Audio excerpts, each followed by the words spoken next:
नमस्कार दोस्तों, welcome back to JD Education. आशा करती हूँ आप सब बहुत अच्छे होंगे और अच्छे से अपनी प्रिपरेशन कर रहे होंगे। सो गाइस, आज हम लोग प्रोफेसर राजेंद्र सिंह, जिसको कि शॉर्ट फॉर्म में रज्जू भैया यूनिवर्सिटी के नाम से जानते हैं, आपके प्रयागराज में स्थित है, के बीएड सेकंड सेमेस्टर के फर्स्ट पेपर के एक नए लेक्चर की शुरुआत करने जा रहे हैं। सो गाइस, अगर अभी तक आप चैनल पर फर्स्ट टाइम आए ना, सो प्लीज़ जरूर से चैनल को सब्सक्राइब करके रखिएगा, क्योंकि आने वाले समय में बीएड से रिलेटेड जितने भी इन्फॉर्मेशन होंगी, जितने भी अपडेट्स होंगी, जितने भी क्लासेस एंड ऑल, हम पूरी कोशिश करेंगे कि हाँ आप तक ईजिली पहुंचा पाएँ। सो प्लीज़ ज्वाइन करके रखिए। एंड जिन्होंने भी ज्वाइन करके रखा है फिर बहुत अच्छी बात है। तो आपको जिस भी यूनिट को, जिस भी टॉपिक को देखना है, कवर करना है, तो आप इजीली चैनल पर विजिट करें एंड वहाँ से अपने टॉपिक को सर्च कर इजीली आप फाइंड आउट कर सकते हैं। तो हमने पेपर 1, पेपर 2 एंड पेपर 3 की भी क्लासेस आपकी स्टार्ट हो चुकी है। ऑलरेडी एक वीडियो अपलोड हो चुका है। तो अब आपको 3 पेपर की क्लासेस कॉन्टिन्यूस मिल रही है एंड जल्द ही आपका जो पेपर 4th ऑप्शनल पेपर है, वो उसकी भी क्लासेस स्टार्ट होने जा रही है। तो आपको सारी क्लासेस अवेलेबल हो रही हैं। तो टाइमली आपको क्या करना है, बस अपने एग्जाम की प्रिपरेशन अभी से करना स्टार्ट कर देना है। जैसा आपको पता है कि थर्ड सेमेस्टर का रिजल्ट आ गया है और आपका जो फर्स्ट सेमेस्टर है, इसका भी रिजल्ट बहुत जल्दी ही आ जाएगा। So guys, please be focus upon your study and and all. उसके बाद आइए हम लोग अपने लेक्चर की शुरुआत करते हैं।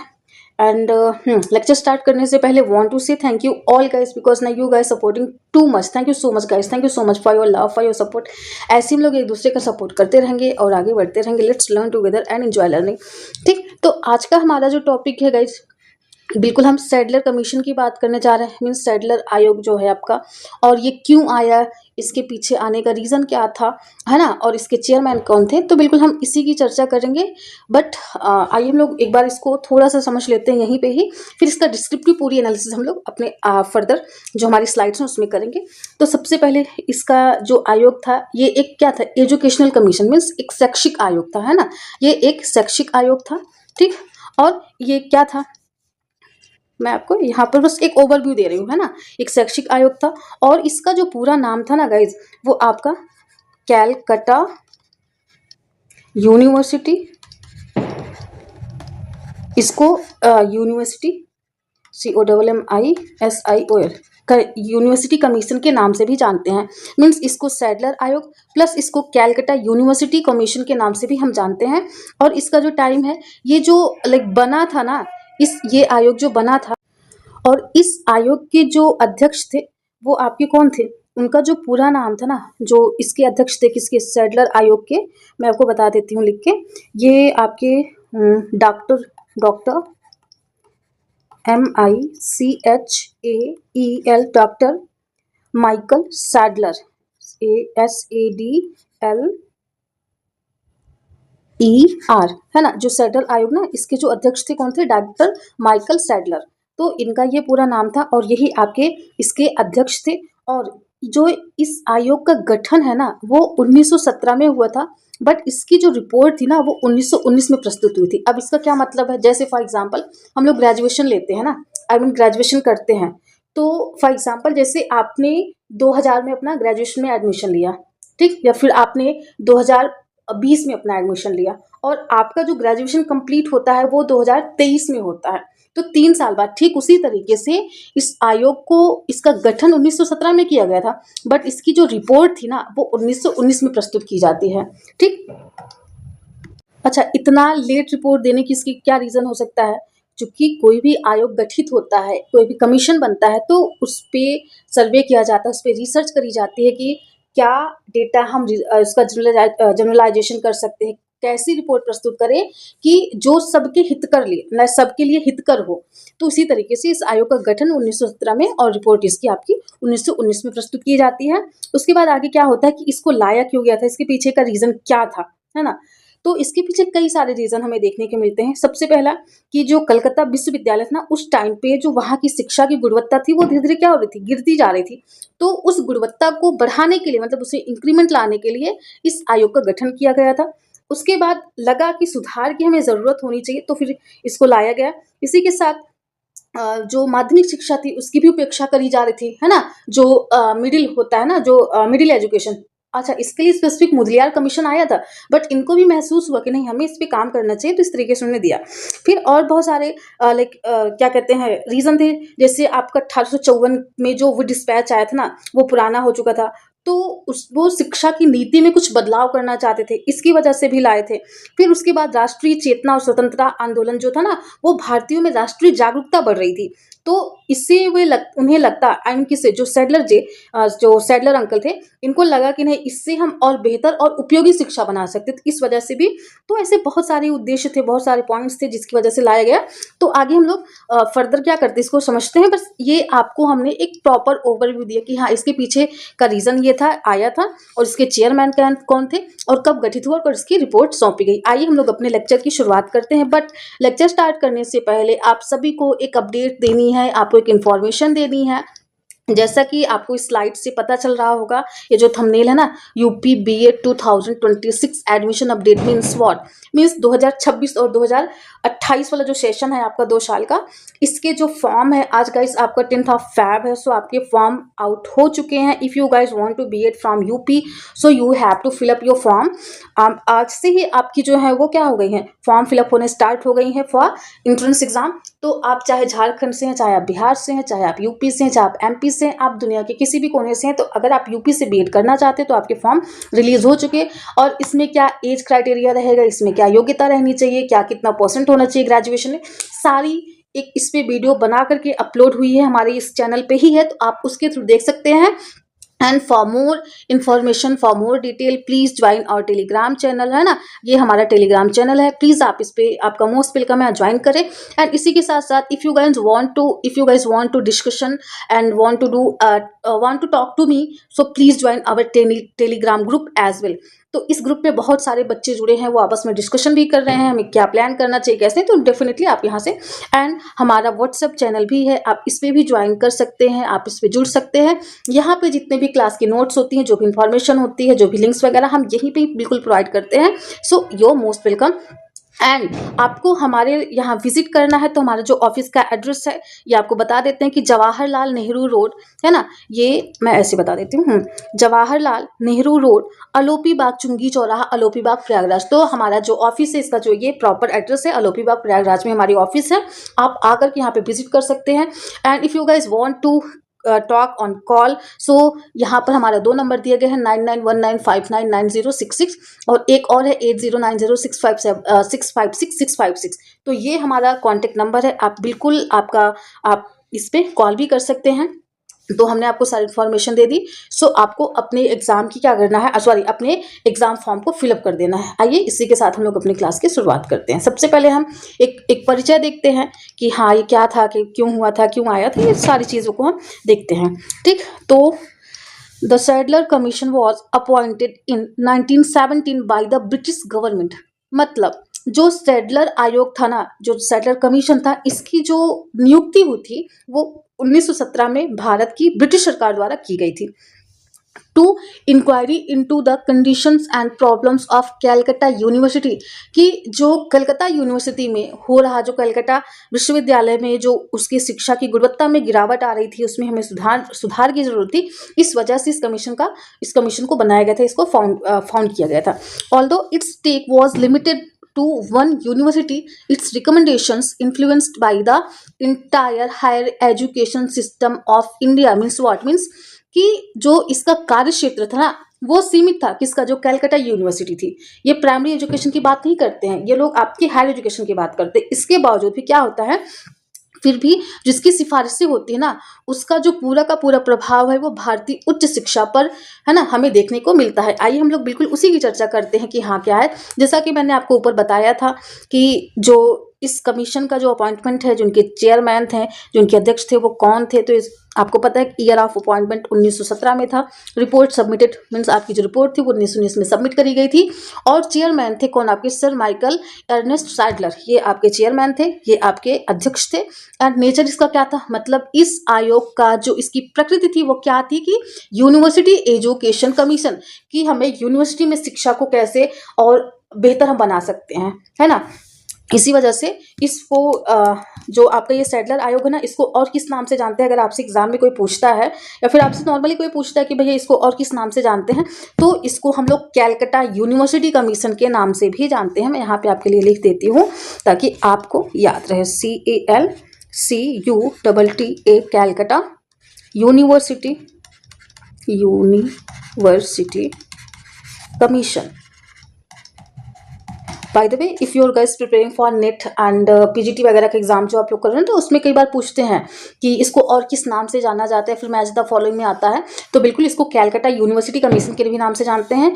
इसका ईयर था 1917 जो अपॉइंटमेंट का था, और रिपोर्ट थी 1919 में सबमिट करी गई थी, और इसके ये चेयरमैन थे, और इसको जो है कलकत्ता यूनिवर्सिटी कमीशन के नाम से भी जानते हैं हम लोग। ठीक, आई होप आपको समझ में आ रहा होगा। उसके बाद हम देखते हैं कि इसी कारण इसे सैडलर यूनिवर्सिटी कमीशन भी कहा जाता है। तो आपको इसको सैडलर आयोग, आपको इसको सैडलर यूनिवर्सिटी कमीशन या फिर कलकत्ता यूनिवर्सिटी कमीशन, तो आप इन तीनों नामों से इनको जान सकते हैं। ठीक, आइए, आई होप आपको समझ में आ रहा होगा। जहाँ पे भी गाइस कोई डाउट होगा, कोई भी क्वेश्चन होगा, प्लीज़ आप हमें कमेंट में आप अपनी क्वेरीज, अपनी जो क्वेश्चंस होंगे रखिएगा जरूर। I would love to solve your queries and your क्या बोल सकते हैं, योर डाउट एज वेल। तो इसकी जो पृष्ठभूमि थी, एक बार उसको हम देख लेते कि हाँ क्या था, कैसे था। सो rapid expansion of universities after Indian universities act 1904। इसमें होता क्या है कि 1904 के जो भारतीय विश्वविद्यालय अधिनियम बना था ना, उसके बाद विश्वविद्यालयों की संख्या में क्या करनी थी, वृद्धि करनी थी। इस वजह से इसको फॉर्म किया गया था। उसमें क्या करना था कि ओवर क्राउडिंग इन कैलकटा यूनिवर्सिटी मीन्स कलकत्ता विश्वविद्यालय में छात्रों की अत्यधिक भीड़ हुआ करती थी, है ना। उसमें होता था क्या था कि poor quality of teaching and administration. तो उस दौरान जब बच्चों की भीड़, जब देखिए चाहे वो घर हो, चाहे वो कोई कॉलेज हो, या फिर कोई स्कूल हो, या फिर समाज हो, जहाँ पर बहुत ज़्यादा क्राउड हो जाता है ना। अभी आप रेलवे स्टेशन पे जाइए, गर्मी का सीजन हो, अगर वहां पर क्राउड नहीं होगा तो गर्मी में भी उतनी ज़्यादा गर्मी फील नहीं होगी। बट अगर आप वहां पर देखेंगे बहुत ज़्यादा क्राउडेड एरिया होता है, तो बहुत सफोकेशन होती है, बहुत इरिटेशन होती है। तो ठीक उसी तरीके से उन्होंने देखा कि यूनिवर्सिटीज़ में जो बच्चे थे उनकी संख्या बढ़ती जा रही है, और उसी की वजह से जो एजुकेशन की क्वालिटी थी, जो टीचर की जो पढ़ाने की गुणवत्ता थी, उसमें धीरे धीरे गिरावट आ रही थी। और जो हमारा शासन प्रशासन जो व्यवस्था था, जो देख रेख करता था, उसमें भी उसकी जो कंडीशन थी वो पुअरेस्ट एंड पुअरेस्ट होती जा रही थी, और इसी वजह से इसको फाउंड किया गया। सो लैक ऑफ कोऑर्डिनेशन है ना, कि स्कूली शिक्षा और between the school education and university education. School शिक्षा है ना, यानी कि जो विद्यालय एजुकेशन थी और जो विश्वविद्यालय शिक्षा थी, उन दोनों के बीच में क्या हो रहा था, कोऑर्डिनेशन मीन्स कोऑर्डिनेशन बन नहीं पा रहा था, मीन्स संतुलन, है ना, बैलेंस नहीं बन पा रहा था, असंतुलन हो रहा था, असंतुलन की स्थिति उत्पन्न हो रही थी। इस वजह से इसको लाया गया कि भैया आप इसमें कुछ प्लीज आपकी जो रिस्पॉन्सिबिलिटीज हैं आप देखिए और आप इस पर कुछ काम करिए। ठीक, फिर अगला हमारा क्या है, अगला है objectives of Sadler commission means उद्देश्य किसके, जो आपका सैडलर आयोग था, जो आपका कैलकटा यूनिवर्सिटी कमीशन था या फिर सैडलर यूनिवर्सिटी कमीशन था, उसके कुछ उद्देश्य है ना। हर कार्य के पीछे कारण होता है और कुछ पर्पस होता है। हम लोग बीएड क्यों कर रहे हैं, because we want to become a teacher ना, सो हमारा ये उद्देश्य है। We want to provide a good education our like future, जो हमारे स्टूडेंट्स होंगे, लर्नर्स होंगे, तो that's why we are doing BEd ना। तो इस वजह से हमारा अपना उद्देश्य, तो इनका उद्देश्य क्या था कि to examine the working of Calcutta university. It means कि जो कलकत्ता विश्वविद्यालय की कार्य प्रणालियाँ थी ना, जो उसमें कार्य करने की जो तरीके थे, जो कौशल थे, जो वहाँ का सिस्टम था, उसको देख रेख करने के लिए, उसका अध्ययन करने के लिए इस आयोग को लाया गया। इसका उद्देश्य था। अगला, to study relation between secondary and higher education. If we talk about ना सेकेंडरी एजुकेशन, तो सबसे पहला नाम 1952 में जो मुडलियार कमीशन हुआ ना, उसकी बात आती है। तो इसके अध्यक्ष कौन थे, डॉक्टर राधाकृष्णन। बट अगर हमें वो करना होगा तो डेफिनेटली हम उसमें इसकी चर्चा करेंगे। आज का टॉपिक ये नहीं है फिलहाल। तो आज का हमारा जो टॉपिक है वो सैडलर आयोग है। तो क्या करना था कि माध्यमिक एवं उच्च शिक्षा के बीच संबंधों की क्या करना था, जांच परख करना था, देख रेख करना था। उसके बाद to suggest reforms for improving university education means विश्वविद्यालय शिक्षा में सुधार हेतु कुछ सुझाव, है ना। कि जैसे हम लोग पढ़ाई करते हैं तो हमारे जो टीचर्स होते हैं, जो हमारे पेरेंट्स होते हैं, कई बार हमारे जो सिबलिंग्स होते हैं ना, वो हमें सजेस्ट करते हैं कि आप ये नहीं ये कर सकते हैं, आपको डीलेट नहीं बीएड करना चाहिए, आपको बीएड नहीं डीलेट करना चाहिए, आपको इस स्ट्रीम से पढ़ाई करनी चाहिए। जैसे हमने ग्रेजुएशन में आपके सब्जेक्ट लिया, जैसे साइकोलॉजी लिया, एजुकेशन लिया, संस्कृत लिया, तो हमारा इंटरेस्ट देख के हमारा जो एप्टीट्यूड होगा, जो हमारी रुचि होगी, जो हमारा अभियोग्यता होगी, जो हमारी कैपेबिलिटी होगी, तो उसके अकॉर्डिंग हम खुद से सजेस्ट करते हैं अपने आप को। फिर हमारे टीचर्स कहते हैं कि हाँ, you are doing great in this subject, तो you have to do PG and BEd, है ना, इन दिस सब्जेक्ट। तो ठीक उसी तरीके से कि भैया हमारा जो विश्वविद्यालय स्तर की जो शिक्षा थी, जो उच्च शिक्षा थी ना, उसमें कुछ सुधार यानी इनको कुछ सुझाव देना था, उनको कुछ सजेशन देना था। इस वजह से इसका ये एक मुख्य उद्देश्य माना जाता है। फिर अगला, to ensure qualitative improvement rather than mere expansion, means इसका जो उद्देश्य था महज विस्तार करना, बढ़ावा देना, फैलाव ही नहीं था, बल्कि जो गुणवत्ता में गिरावट आ रही थी किसके, टीचर के और बच्चों की अच्छी शिक्षा पे, जो एडमिनिस्ट्रेशन यानी कि शासन प्रशासन में, उन सबको क्या करना था, उनको क्वालिटीफुल मीन्स गुणवत्तापूर्ण बनाना था, और इसका ये मुख्य उद्देश्य रहा। आइए नेक्स्ट चलते हैं। नेक्स्ट हमारा है कि famous concepts of Sadler commission. जैसे बहुत बार हम लोगों ने देखा है ना, जैसे अगर हम लोग बिहारी लाल की बात करते हैं ना, तो गागर में सागर, है ना, कि मतलब छोटे से वो बहुत बड़ा करते हैं। तो वैसे भी इसका कुछ एक क्या है, एक कॉन्सेप्ट है इनका, क्या है वही देखते हैं कि Sadler education is the foundation of university education. Means what, means जो विश्वविद्यालय शिक्षा की नींव है ना, वो माध्यमिक शिक्षा होती है, स्कूल एजुकेशन। यानी कि अगर आप नींव नहीं बनाओगे, अगर आप दीवार नहीं बनाओगे, या फिर आप पिलर नहीं बनाओगे, तो आप सेलिंग यानी कि आप छत कैसे बना सकते हो। तो इनका था कि भैया आप जो है स्कूल एजुकेशन पे भी फोकस करिए, उसके बाद ये आपकी नींव होती है। डेफिनेटली आप हायर एजुकेशन में अच्छा कर पाएंगे, है ना, आप यूनिवर्सिटी एजुकेशन के लिए अच्छा करेंगे। तो रीजन इज बिहाइंड कि इनका एक फेमस कॉन्सेप्ट है। अगर आपके यहाँ पे आपके एग्जाम में सैडलर आयोग से क्वेश्चन आता है guys, so please it's my humble request कि आपको इस लाइन को एज इट इज आपको हाईलाइट करके, आई मीन ब्लैक पेन से डबल इन्वर्टेड कॉमा में आपको लिखना होगा, आप अच्छे मार्क्स गेन कर पाएंगे। ठीक, उसके बाद है कि Sadler commission emphasized that universities cannot be improved unless secondary education is improved। इनका ये मानना था, मतलब इसी का एक्सप्लेनेशन है कि आप यूनिवर्सिटी एजुकेशन विश्वविद्यालय स्तर की जो शिक्षा है, आप उसको तब तक नहीं एक प्रकार से बोलते हैं ना, उसका इम्प्लीकेशन कर सकते हैं, आप तब तक उसको यूज में नहीं ला सकते जब तक कि आपका जो सेकेंडरी एजुकेशन है, जब तक कि आपकी जो सेकेंडरी या फिर आपका जो स्कूल एजुकेशन है वो आप उसको नहीं इम्प्रूव करेंगे ना, तब तक आप यूनिवर्सिटी एजुकेशन को इम्प्रूव नहीं कर सकते हैं। तो इनका कहीं ना कहीं कहना है कि आप स्कूल, उसके बाद आप सेकेंडरी, फिर उसके बाद आप यूनिवर्सिटी एजुकेशन की बात करिए। बट मेनली दिस आयोग, I mean this commission is focus upon university education. But इनका एक सजेशन था, ये इनका एक कॉन्सेप्ट था जो हम लोगों के बीच में देखने को मिलता है। फिर अब इनकी कुछ मेजर रिकमेंडेशंस थी, जो इनकी प्रमुख सिफारिशें थी, वो क्या थी। अब सेकेंडरी एजुकेशन, सबसे पहले है ना स्कूल स्टेज की बात करते हैं, तो इन्होंने बोला कि secondary education should be 12 years long. Means जो माध्यमिक शिक्षा है ना, इसकी जो अवधि वो 12 वर्ष तक की होनी चाहिए। इन्होंने ईयर्स को भी डिफाइन करा। फिर intermediate classes should be separated from universities, यानी कि जो इंटरमीडिएट की क्लासेस होती है 11 12 है ना, तो इनकी जो कक्षाएं हैं वो विश्वविद्यालयों से अलग करी जाए और उन पे वहाँ पे उनको शिक्षा दी जाए। फिर strong foundation before entering university, वही कि आप जितनी मजबूत नींव बनाएंगे ना, आप जितना अच्छे से आप अपने पिलर वगैरह बनाएंगे ना, उतनी अच्छी जो आपकी सेलिंग है, जो आपका घर है, वो क्या होगा, वो बन पाएगा। ऐसा इनका मानना था कि आपको एक बेटर हाउस बनाने के लिए आपकी जो नींव है, आपका जो घर है, आपका जो एक अच्छा घर बनाने के लिए आपको बेटर अपना जो नींव है ना, जो आपकी क्या बोल सकते हैं इसको, जो आपका पिलर है उसकी स्ट्रांग बनाना होगा, तभी आप एक अच्छे मकान का निर्माण कर सकते हैं। तो वही सेम यहाँ पे भी हमें देखने को मिलता है कि अगर आपको विश्वविद्यालय में प्रवेश से पहले आपको मजबूत आधार तैयार किया जाए, तो उसके लिए आपको क्या करना होगा, जो आपकी फाउंडेशन है, जो आपकी स्कूलिंग है, जो आपका सेकेंडरी एजुकेशन, उस पर फोकस करना होगा। ऐसा इनका रिकमेंडेशन था। फिर इन्होंने यूनिवर्सिटी एजुकेशन के लिए क्या रिकमेंड करा था, उसके लिए कह रहा था कि सबसे पहला स्ट्रक्चर ऑफ यूनिवर्सिटी।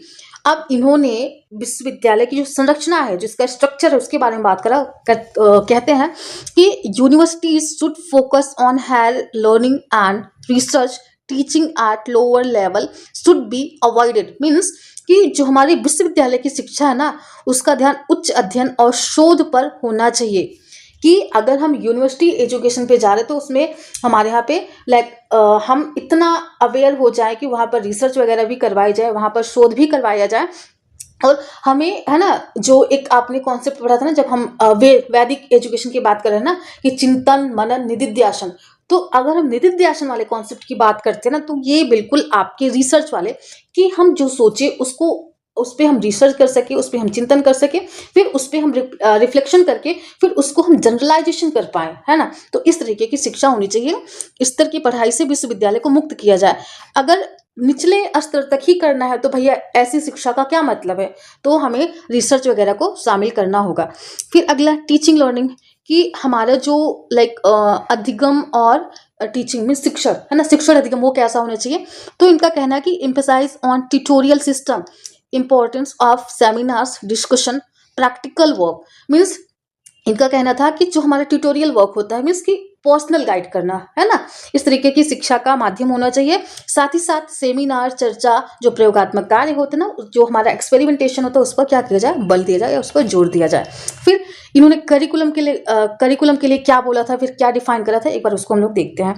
तो अकॉर्डिंग टू स्टेटलर आयोग, है ना, तो जो हमारा करिकुलम होना चाहिए शुड बी ब्रॉड, मीन्स व्यापक पाठ्यक्रम होना चाहिए, फ्लेक्सिबल होना चाहिए एंड लाइफ ओरिएंटेड, कि वो हम उसको अपने रियल लाइफ से कनेक्ट कर पाए ना, वो हम हमारे जीवन को गाइडेंस मिल पाए, एक प्रकार से पथ प्रदर्शक का काम करे हमारा कौन, हमारा पाठ्यक्रम। जैसे फॉर एग्जांपल अगर हम लोग साइकोलॉजी पढ़ते हैं तो psychology is the study of human behaviour and human mental process and as well, कि जो हमारा एक्सपीरियंस होता है ना, तो कहीं ना कहीं ये जीवन से जोड़ के आपको सिखाता है। अगर आप ज्योग्राफी की बात करते हो तो हमारी जो नदियां हैं, जो हमारे समुद्र हैं, जो हमारे यहाँ पे इवन हम मिट्टी का भी अध्ययन करते हैं, हम पानी का भी, हम रेता का भी, तो बिल्कुल हम कहीं ना कहीं इसको अपने लाइफ से जोड़ के पढ़ते हैं, कहीं ना कहीं हम अपने सब्जेक्ट को जीते हैं।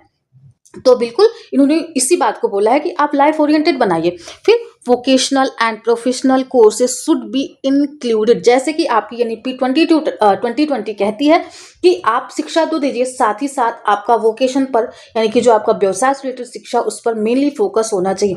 अगर हम एग्रीकल्चर की बात करते हैं तो कहीं ना कहीं उस पर फोकस करता है, या फिर और बहुत सारी ट्रेनिंग्स हैं, है ना, तो बिल्कुल उसी पर ये फोकस करता है। नेक्स्ट हमारा क्या है, एडमिनिस्ट्रेशन एंड गवर्नेंस, है ना। तो यहाँ पर हम लोग देख रहे थे एडमिनिस्ट्रेशन एंड गवर्नेंस, तो इसका क्या मतलब है, अगर आपको इसकी हिंदी हम बता दें तो administration means what, it means, मैं यहाँ पे लिख के देती, इसकी हिंदी नहीं है यहाँ पे। एडमिनिस्ट्रेशन मीन्स प्रशासन,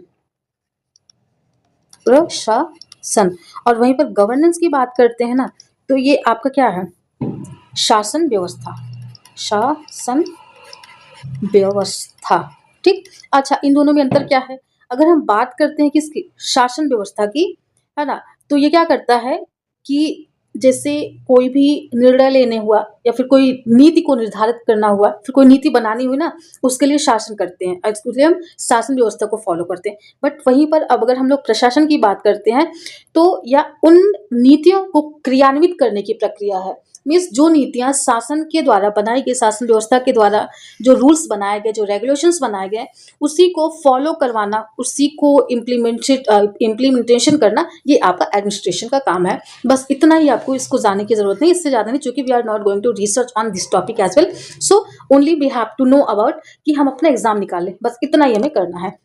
इसमें क्या क्या चीजें इन्होंने बोला था, इन्होंने बोला था कि university should have autonomy, means विश्वविद्यालयों को स्वायत्तता मिले, है ना, वो अपने जो फंक्शन है, जो अपने कार्य वो खुद से कर पाए।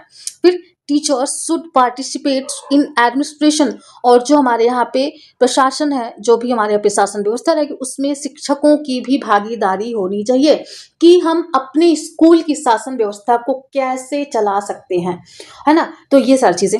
फिर reduction of government in interference, मतलब जो सरकारी हस्तक्षेप है ना, उसमें थोड़ी सी कमी लाई जाए। सरकार के ऊपर हम पूरी रिस्पॉन्सिबिलिटी, पूरी जिम्मेदारी नहीं दे सकते ना, आपका भी तो कुछ अपना दायित्व तो बनता है, तो बिल्कुल हमें वो चीजें करनी थी यहाँ पर। फिर नेक्स्ट हम लोग देखते हैं, नेक्स्ट हमारा एग्जामिनेशन सिस्टम, मीन्स जो परीक्षा जो व्यवस्था थी वो कैसी थी, तो ये थी continuous assessment should be encouraged, कि अगर हम जो मूल्यांकन होता है, जो हमारा असेसमेंट होता है, जो हमारा इवैल्यूएशन होता है, अगर हम निरंतर करते रहते तो डेफिनेटली उसमें हमारे में इम्प्रूवमेंट आता है। जैसे फॉर एग्जांपल, जैसे हमने आज खाना बनाया ना, हमने कुकिंग करी, तो आज हमने लाइक नमक ज़्यादा डाल दिए, तो फिर हमें घर वाले कहते हैं कि भैया आप इतना नहीं इतना डालिए। या फिर हमने चाय बनाई तो हमने इतनी चीनी डाल दी, वो मीठी हो गई, तो फिर हमें एक मेज़र मिलता है। तो जैसे जैसे हम डेली लाइफ में उसको करते जाते, जैसे जैसे हमारे पास एक्सपीरियंस होता जाता है, हम उसमें बेहतरी लाते जाते हैं। ठीक उसी तरीके से हमने आज एक लेसन करा, तो उसके कुछ एमसीक्यू, कुछ पीवाईक्यू या फिर कुछ कॉन्सेप्ट हमें क्वेश्चन में दे दिया गया, हमने उसको करा। अब हमें पता चला कि अभी हम कहाँ पे लैग कर रहे हैं ना, पर्टिकुलर उसी टॉपिक को हमें फिर से कर लेना है, डेफिनेटली वो हमारे लिए ईजी हो जाएगा। तो बिल्कुल हमें कॉन्टिन्यूअस अगर इवेल्युएशन होता रहता है, हमें फीडबैक मिलता रहता है, तो हमारे अंदर बेहतरी आती रहती है। फिर over dependence on final exam should be reduced, कि केवल अंतिम परीक्षा ही हमारी जो लाइक इवेल्युएशन करे, हमारा मूल्यांकन करे, तो इसको उन्होंने बोला कि इसको रिड्यूस किया जाए। जैसे हम लोगों को ना, जैसे 3 मंथ्स पे होता है, फिर 6 मंथ पे होता है, फिर ईयरली होता है ना, फिर टेस्ट वगैरह होते रहते हैं। तो बिल्कुल ये कहीं ना कहीं इनकी रिकमेंडेशन थी, इनके एग्जामिनेशन सिस्टम को लेकर के। आई होप आपको समझ आ रहा होगा। फिर अच्छा, इन्होंने टीचर्स के भी बारे में बोला है कि भाई टीचर्स कैसे होने चाहिए। तो इनका कहना था कि appointment of qualified and train teachers, मतलब योग्य एवं प्रशिक्षित शिक्षकों की नियुक्ति। अगर हम बात करते हैं बीएड की, हम लोग बीएड क्यों कर रहे हैं, या फिर हम बीटीसी क्यों कर रहे हैं, मीन्स डीएलएड क्यों करते हैं, या फिर कोई एक स्पेसिफिक जो टीचर ट्रेनिंग एक आता है ना, टीचर्स के लिए ट्रेनिंग देता है, वो वाला जो हमारा क्या कहते हैं उसको, ट्रेनिंग है, वो हम क्यों करते हैं। यही रीज़न ना, कि हम प्रशिक्षित हो पाए, हम शिक्षित हो पाए, और हमारे अंदर योग्यता आ पाए कि हम बच्चों को अच्छे से टीच कर सके। यही रीज़न है कि हम करते हैं। फिर better salary and service conditions, कि अगर आपका टीचर आपके लिए, आपके बच्चों के लिए मेहनत कर रहा है, तो भाई इतना तो बनता है कि आपको, आपकी जिम्मेदारी कि उनके वेतन और जो सेवा है उनके शर्तों में भी सुधार होना चाहिए। कई बार हम लोग प्राइवेट स्कूल में देखते हैं, काम तो करवाते हैं 10,000 का, बट सैलरी के नाम पर 2,000 रुपये देते हैं। अच्छा, वो स्कूल तक ही नहीं, अगर आप मजदूरी देख लो ना, कई बार जो मजदूर होते हैं उनसे काम तो 10 एक दिन का 500 रुपये का करवाते हैं, बट देते 200 रुपये हैं। तो फिलहाल वो एक अलग कॉन्सेप्ट है, हम लोग यहाँ पे देखते हैं। तो इस तरीके से उन्होंने बोला कि टीचर्स की जो सैलरी है, जो उनकी शर्तें हैं, उसको भी हमें ध्यान में रखना होगा।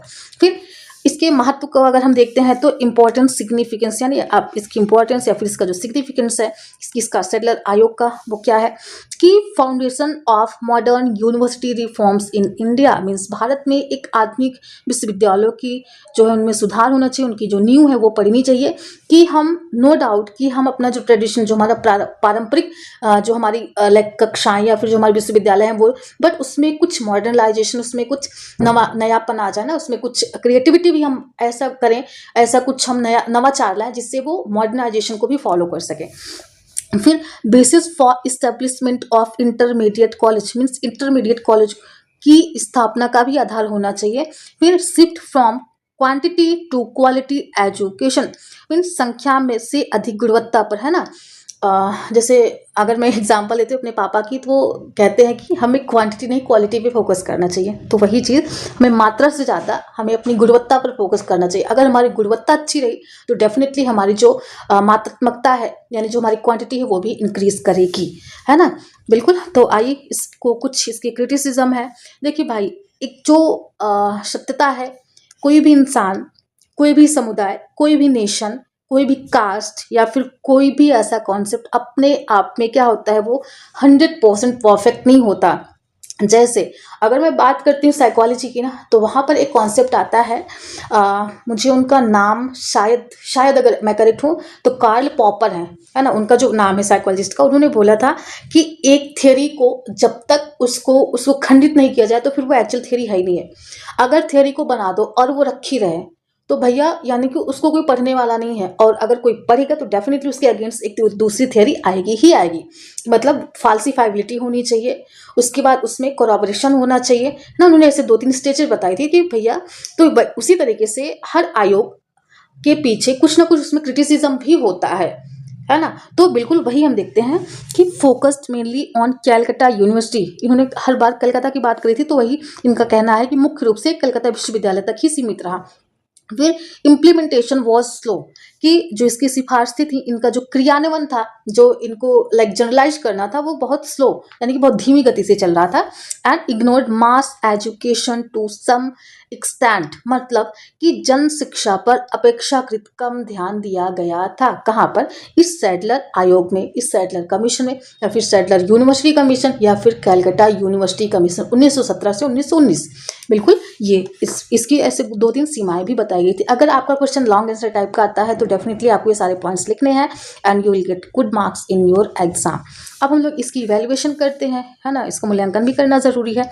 तो यहाँ पर हम देखने को मिलता है कि the Sadler commission was a milestone in India higher education, its ideas shape future policies and inspired later commissions. Means जो हमारा सैडलर कमीशन है, ये भारतीय उच्च शिक्षा के इतिहास में मील का पत्थर साबित होती है, और इसकी अवधारणाओं ने भविष्य की जो शिक्षा नीतियाँ थी, जो शिक्षा का जो लाइक एक प्रकार से बोले ना पालन पोषण करना था, यानी शिक्षा को देना था, वो एक तरीके से हमारे लिए एक गाइडलाइन का काम करते हैं, यही ओवरऑल हम कह सकते हैं। सो it's all about for today. And आप जैसे कि स्लाइड से आपको पता ही चल रहा होगा कि थैंक्स फॉर वॉचिंग, बिकॉज ना you guys supporting too much, तो मैं आपको थैंक्स क्यों नहीं बोलूँगी, मेरा बोलना तो बनता है। आप सभी को lots of thanks, God bless you all. और आपको क्या नहीं भूलना है, डोंट फॉरगॉट टू वॉट कि लाइक करना नहीं भूलना है, कमेंट करना नहीं भूलना है, और आपको जिसको नीड होगी उनको शेयर करना है। और जो most important is what is subscribe our channel. ये एक्चुअली हमारा नहीं, ये हमारा है, मीन्स कि हम सबका है, तो इसको आपको सब्सक्राइब करके रखना है। So it's all about for today, we will meet in next video. तब तक के लिए अपना ध्यान रखिएगा। Thank you so much guys, thank you so much.